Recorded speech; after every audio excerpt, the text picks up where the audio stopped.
You know, they got a couple runs in the first couple innings, and it seemed like he just kind of settled in. You know, he's just a horse. I mean, it's a kind of a cliche, but he's just a big, strong, physical kid.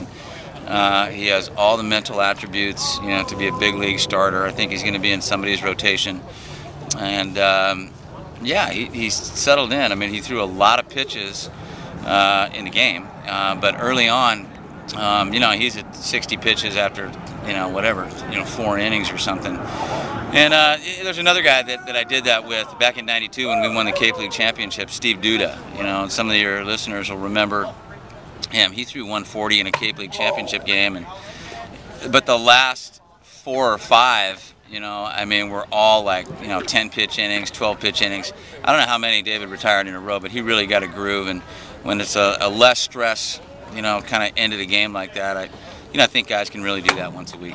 And once in a while. You go out there in the 9th inning with 2 outs. What did you kind of say to him there? Did you just kind of tell him one more batter, or what was the conversation? You know what, man? I didn't know what I was going to do. I wanted to see the look in his eyes, you know, and I wanted to see, you know, how he, you know, his body language was. And every guy on the mound said, "Leave him in. You know, let him get this guy." He left 1 pitch up, and he's got this thing. So, you know, that just kind of took me over the edge, and I thought it was a pretty good matchup with Cassidy there in the 9th. If we could get to a 2-strike situation, you know, I thought we had him.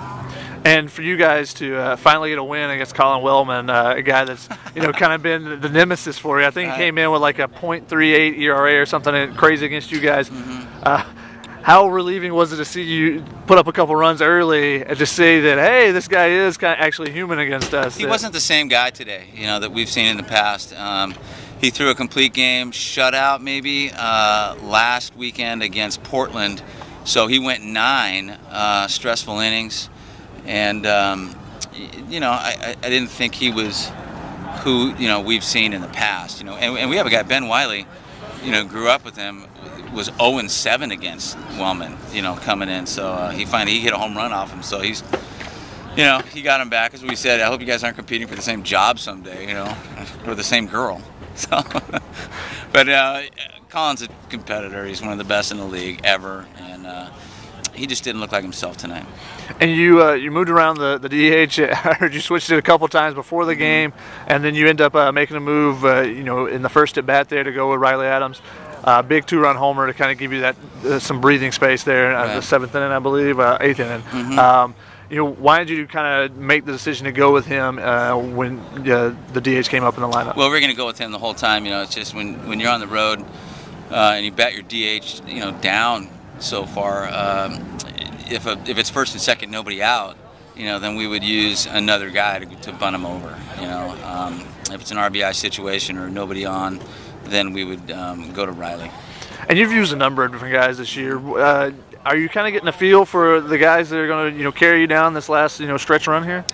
Well, you know what? I mean, it's kind of been the same guys, you know, in different spots of the lineup. You know, you're dealing with 18 to 22-year-old kids, and I mean, it can be a roller coaster, you know, and you really got to see who's hot, you know, in a 2-week stretch, and just kind of balance your lineup that way. Colin Wellman has a lot to do with the lineup, and Trevor McGill will have a lot to do with the lineup, you know, how it's posted, you know, tomorrow. I mean, Colin's second best pitch is a changeup, so, you know, we got Colton Waltner in the 4-hole, you know, and that paid off, you know, in the first inning to kind of go right on right.